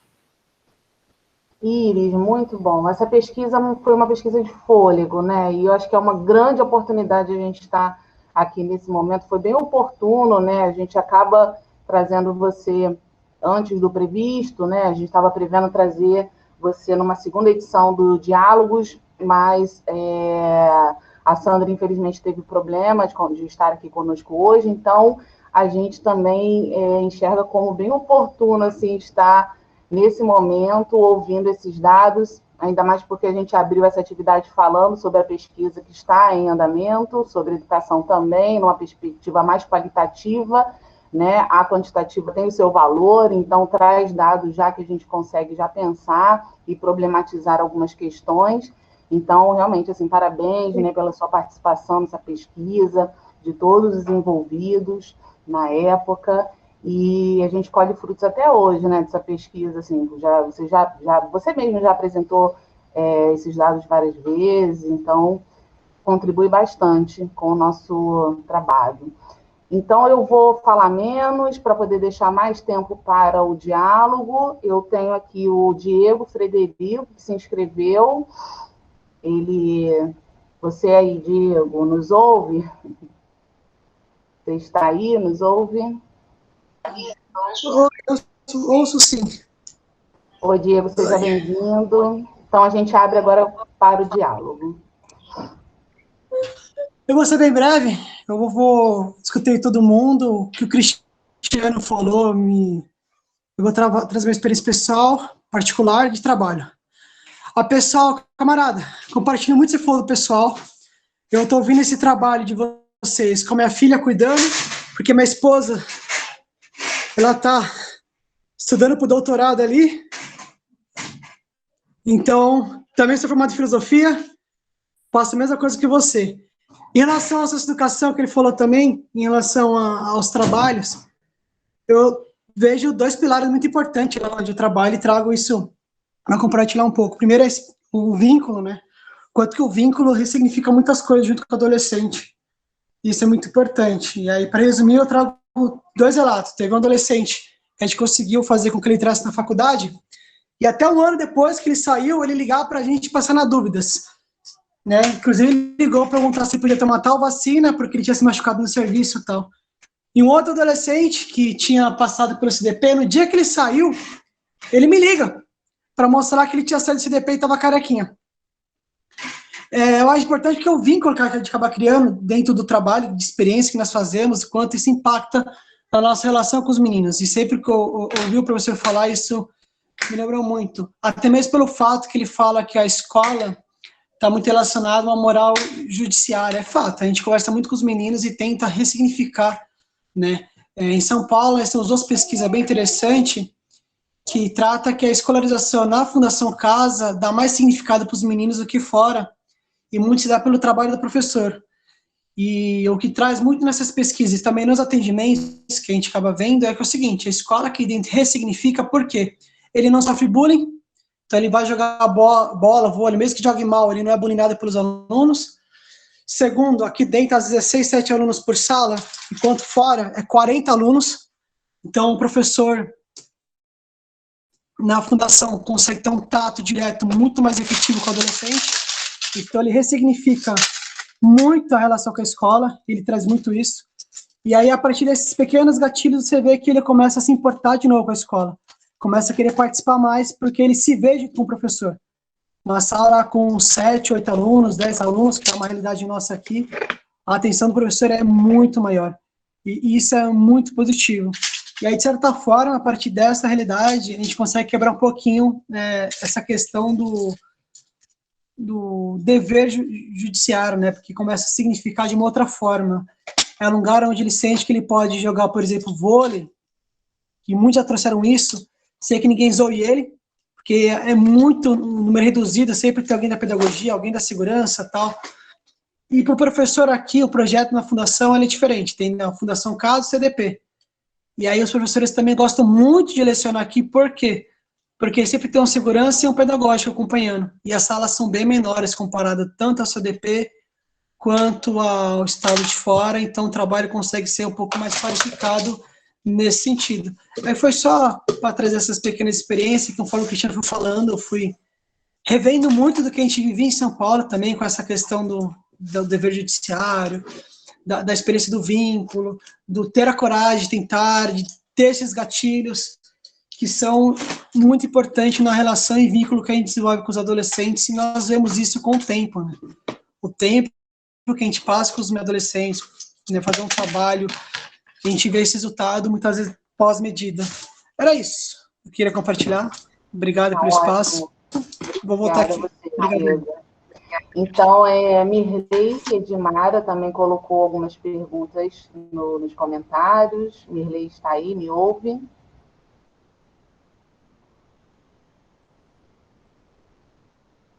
Bom, tem algumas perguntas que ela coloca, né? Como despertar interesse do adolescente pela escolarização? Muitos adolescentes que encontram-se no sistema socioeducativo, encontram-se invadido da escola, afirmam não ter interesse da escola.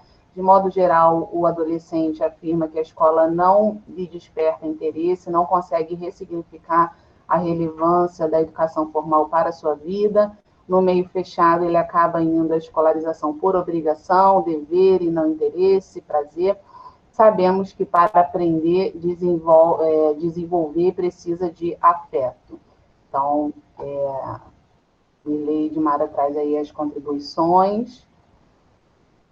E a gente, alguém mais, assim, gostaria de colocar, fazer algum comentário? A gente vai caminhando, né, para o término. Antes de fechar, a gente vai dar a palavra novamente para os nossos convidados fazerem suas considerações finais. Então, antes das considerações finais, alguém mais gostaria de colocar alguma questão? Bianca? Sim. Posso falar um pouquinho? Sim, por favor. Bom, primeiro dizer que muito feliz de ter colegas de outros estados, né? Muito rica a troca para além do Degase e ver o que acontece em instituições de outros contextos. Muito bom. Eu fiquei pensando muito no que especialmente a Beatriz trouxe de relação com a psicologia, que é uma coisa que a gente tem visto na pesquisa, né? Eu sou da psicologia, a gente tem essa interlocução entre educação e psicologia, e como essa relação com o significado da escola e do vínculo com docentes que os alunos têm é relevante, né? Nesse sentido, queria saber se vocês têm também, vocês falam muito da relação com a pedagogia, mas se também percebem essa relevância de conversar com quem é da psicologia dentro das unidades. Especialmente agora que é lei ter psicólogos e assistentes sociais nas escolas, né? É uma lei que está sendo implementada nos estados. De que forma a psicologia poderia contribuir nesse processo, para suas percepções? E, finalmente, muito também o que a gente tem ouvido, né? De que forma os projetos acabam sendo muito mais relevantes do que o conteúdo estritamente curricular.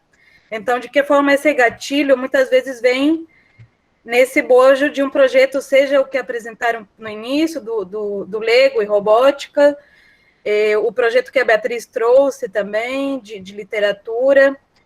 Então, é um exemplo que, inclusive, poderia transcender os muros do socioeducativo, né? De que forma essa forma de projeto pode estabelecer um vínculo muito maior na educação dos jovens e adolescentes. Obrigada. Obrigada, Rimena. Bom, então eu vou fechar esse bloco das 3 contribuições, né, do Diego, Rimena e a outra contribuição que ficou aqui nos comentários. E aí já passo para vocês, se vocês quiserem tecer algum comentário sobre essas reflexões que foram colocadas, Cristiano, Beatriz, Iris.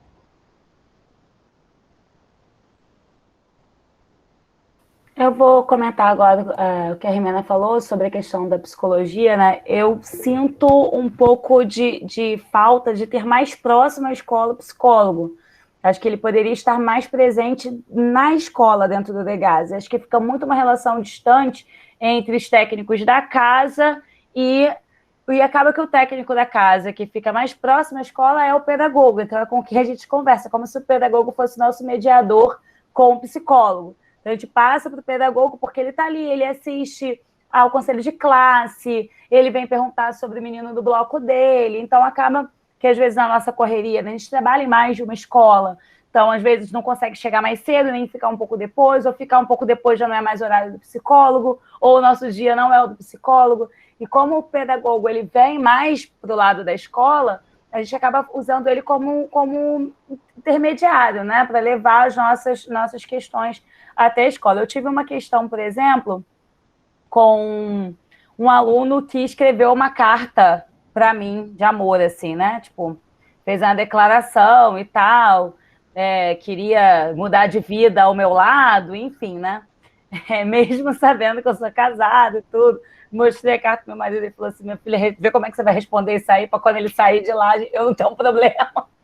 E eu fiquei, assim, super preocupada de como, porque era um aluno de quem eu gostava muito, que gostava da aula e eu não queria ali interromper o gatilho, né, como o Cristiano trouxe, né? Longe de mim ser a professora bonita, mas acho que a identificação dele foi mesmo pela atenção que eu dava ali, né? E aí eu falei, eu vou precisar levar isso para o pedagogo, para assistente, para psicóloga, porque eu não sei responder. Eu preciso que alguém de lá me oriente como lidar com essa situação. E aí eu precisei mesmo da psicóloga, assim, o pedagogo não era a pessoa mais indicada ali para me ajudar naquele momento. Falou, não, procura a psicóloga, a gente foi lá conversar, ela falou, faz o seguinte, já que você é professora de português, faz umas correções, devolve e fala assim, olha, eu acho que você me deu esse texto, que é uma carta para sua namorada, eu fiz as correções, você já pode passar limpo e entregar a ela. E vamos ver qual vai ser a reação dele posteriormente. Porque é o meu medo, assim, né? Tipo, o que eu faço? Eu não falo nada, eu fiz que não aconteceu, ele vai achar que eu consenti. Eu devolvo, ele vai se sentir constrangido, né? Qual é a situação? E aí eu fiz exatamente o que ela falou. Fiz algumas correções também, para não, né, deixar o negócio todo vermelhado. Fiz algumas correções, dobrei. Na aula seguinte, eu cheguei perto dele e falei assim, olha, não entendi o que foi. Na minha cabeça, acho que você escreveu e queria que eu corrigisse para você mandar para sua namorada, então tá aqui com as correções. Entreguei e pronto, assim, a nossa relação seguiu a mesma, ele não demonstrou ter se sentido, assim, de alguma forma ofendido, acho que ele também pode ter sido inteligente o suficiente para ver, assim, olha, essa foi uma forma que ela deixou clara, né, que é porque ele era um garoto inteligente, então foi uma ótima saída que eu não teria pensado sozinha, eu já estava desesperada, eu precisei muito do psicólogo naquele momento para me ajudar a lidar com essa situação. Então, eu sinto a necessidade de ter mais próximo. Eu tive uma outra experiência que eu acabei lidando sozinha, que foi com a leitura do conto Maria, da Conceição Evaristo, que é sobre a moça, né, no ônibus e tudo, para quem não sabe. Ela pega um ônibus depois do trabalho, o ônibus é assaltado, e por acaso o assaltante é o pai do filho dela. E como ele assalta todo mundo no ônibus, não assalta ela, posteriormente acham que ela é conivente com a situação e ela é linchada. E a leitura desse conto foi assim, vamos trabalhar esse conto, e eu deixei com que eu percebi que houve um silêncio absurdo, mortal, então eu distribuí papéis e pedi para que eles escrevessem, desenhassem, falassem, mostrassem qualquer coisa que eles sentissem em relação ao conto. Alguns escreveram, alguns desenharam, alguns simplesmente botaram frases de amor à mãe, outros só dobraram o papel e me entregaram em branco. E eu não comentei, tipo, eu encerrei a atividade ali, eu não fiz nenhum pós. Eu recolhi todos os papéis, era já o final da aula, liberei. Na aula seguinte eu devolvi, todos comentados com alguma coisa de parabéns, né? Parabenizando a manifestação deles, até dos que não fizeram nada, botei um comentário, entreguei e não comentei a aula. Em outros momentos de leitura e interpretação, alguém trouxe esse conto à tona. Mas foi uma decisão que eu tomei sozinha, ali no calor da educação. Talvez se eu tivesse um psicólogo mais próximo ali, eu tivesse tido o contato mais próximo, eu não sei se essa foi a condução mais adequada, se eu teria algo melhor para fazer com o trabalho com esse texto. Então, é muito como eu falei, né? A gente vai no ensaio acerto e erro. Ensaia, erra, acerta. E eu tive essas duas experiências. Uma que eu não tive, não fui ao psicólogo, então não sei se eu tomei a atitude correta. E a outra que eu sei que tomei uma atitude correta, que foi muito bem ensanada, porque eu tive apoio do psicólogo naquele momento. Obrigada, Beatriz, Cristiano, Iris. Não, o trabalho do professor, tanto do pedagogo, mas agora em relação ao professor, é de muita ousadia. E às vezes a ousadia a gente se encontra em problemas que a gente nem imagina como resolver. Eu vi a Fabiola aqui, ela foi minha colega, nós trabalhamos juntos numa unidade prisional. E foi feito um projeto para falar sobre a Lei Maria da Penha. Só que depois nós descobrimos que aquela unidade prisional, a maioria dos presos estavam porque mataram mulheres. E a gente ficou numa situação, como falar disso, onde a maioria dos presos mataram mulheres? A gente ficou meio que... Mas veio a ousadia e foi um projeto muito interessante. Então, assim, não ter medo. E agora, fica numa linha muito tênue, né? Entre o que fazer, o que não fazer. De novo, vem a sensibilidade.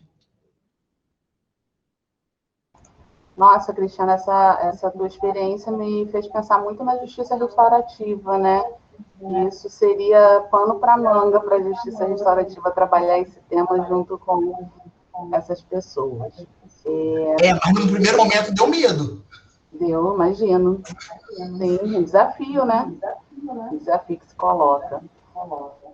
Bom, eu não vejo nenhuma inscrição mais pelos comentários, então, Iris, quer fazer alguma sobre as contribuições que trouxeram, quer fazer alguma fala? Eu queria falar que, apesar de não ser do sistema socioeducativo, né, atualmente eu trabalho numa escola da rede municipal de Niterói, e realmente a gente também sente falta de um psicólogo nas escolas fora do sistema, né? Porque, por exemplo, agora a gente está vivendo um momento pandêmico e a gente precisou de muita conversa com psicólogos, com assistentes sociais, com a área da saúde, coisas que a gente não teria se tivesse em tempos ditos normais, né? Não tivesse nessa situação triste que a gente está vivendo. Então, a gente começou a perceber também a importância de ter esses profissionais interdisciplinares na escola. A escola não é feita só de professores, educadores e pedagogos, né? É importante a gente ter outras falas, é importante a gente ter outros profissionais que nos ajudem nesse processo educativo, né? E com certeza o psicólogo é um desses atores, né? É um desses profissionais que nos auxiliariam muito, né? Atualmente, né, a rede de Niterói tem conversado muito com a área da saúde e com a área da psicologia, e tem sido essencial para a gente enfrentar essa situação que a gente está vivendo. Então, precisou de uma pandemia para a gente também reconhecer a importância de outros profissionais atuando na escola. Muito bom, Iris. Boa colocação. Bom, vou caminhar então agora para o encerramento. Geralmente a gente dá mais uns 3 minutos para as considerações finais.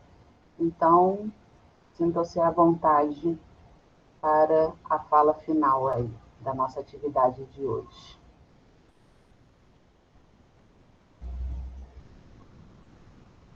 Ou Cristiano, ou Beatriz, ou Iris, considerações finais. Eu quero agradecer. O momento foi muito importante, muito bom esse momento, principalmente por unir pessoas de outros estados, professores, pedagogos. Nós estamos no mesmo barco e todo mundo está remando junto. Às vezes o barco parece que vai afundar, mas a gente tira a água, tapa o buraco de alguma forma e vamos continuando. Como tinha um diretor meu que falava que o chão não pode parar. Então vamos lá. Boa. Eu agradeço demais o convite, né, para estar aqui. Um prazer ouvir a Iris, assim, né? E queria até ter escutado a Iris antes de finalizar o meu projeto de mestrado, porque o relatório foi algo que foi muito útil para mim, acho que é útil na vida de todos os professores que querem aprender mais sobre a socioeducação e sobre o aluno. Foi muito importante ver essa amostra universo de um tamanho bem maior do que o meu ambiente ali, da minha unidade. E agradeço a todos que estiveram presentes até agora. Faço minhas palavras do Cristiano, é sempre muito importante a gente estar trocando, né? A gente tem aí as autoridades que querem exterminar, ou quem está lá em cima, né, querendo exterminar aqueles a quem nós queremos garantir direitos. Então, a gente precisa muito dessa troca entre quem pensa positivamente a socioeducação, as políticas públicas, para que a gente entenda que a gente não está militando ou brigando sozinho, mas que a gente tem uma rede que consegue trocar e fazer isso de maneira melhor. Então, a importância da gente se construir junto, né, e de entender quem são essas pessoas que brigam com a gente, falando a mesma linguagem. Agradeço também aí a ouvir o Cristiano, que foi super importante também na maneira de pensar essa sala dos professores, né, que às vezes a sala dos professores é aquele lugar onde a gente mais se desanima do que se anima, é o lugar onde a gente mais fala das durezas do que das vitórias, e foi importante você trazer esse conceito, vamos falar enquanto sala de professores, e a gente trouxe problemas e perspectivas, e não só problemas, então foi super importante também. Agradeço a todos e me coloco à disposição sempre que necessário para a gente continuar debatendo e contribuindo. Obrigada, Beatriz. Iris? Bianca, eu posso reforçar um convite? Sim. Eu queria reforçar o convite que foi feito no vídeo Lego Robótica, que nós estamos planejando as lives para o segundo semestre, justamente colocando todas as experiências que nós tivemos com esse projeto, que foi, eu acho, bastante rico, né? Está meio parado em função da pandemia, mas a partir de agosto nós estamos preparando mais lives, mostrando as possibilidades pedagógicas com o Lego, as possibilidades pedagógicas com a robótica. Nós vamos convidar as unidades que já trabalham, que já fazem parte do projeto, que já tem 4 unidades de internação, né, que participam dos torneios de robótica junto com a gente. Vamos fazer umas capacitações, iniciação em robótica para os professores que tiverem interesse. Então, assim, é um convite, estou reforçando o convite feito no vídeo do Lego, que a partir de agosto a gente está conversando com a Escola de Gestão, que vão começar as lives sobre o projeto Lego Robótica. Uau, Sandra, que projeto bacana, hein? Parabéns. Muito bom saber disso. E a gente tem até aqui uma lista, né, com todos os e-mails das pessoas que estão participando dessa atividade Diálogos. A gente pode mandar, assim que estiver pronto, aí, algum formulário de inscrição, a gente já manda para essa lista, né, que Maravilha. Eles conseguem acessar facilmente. Maravilha. Obrigada aí pela contribuição. O Lego realmente é um projeto muito importante. E você é uma das, não sei se fundadoras, eu não conheço muito bem a origem, mas eu sei que você tem um papel muito importante. Obrigada. Iris? Eu só tenho a agradecer também a oportunidade de estar aqui conversando, dialogando com vocês. Eu coloquei meu e-mail no chat, que algumas pessoas pediram, então está lá. Me coloco à disposição também, podem mandar e-mail, podem falar comigo. Foi muito bacana estar conversando aqui com vocês, né? Aprendi muito, essa troca de experiências eu acho que é muito importante, né? Principalmente nesse momento que a gente vive, a gente aprender com o outro, né? Ouvir o outro e trazer e tirar tantos proveitos dessa fala.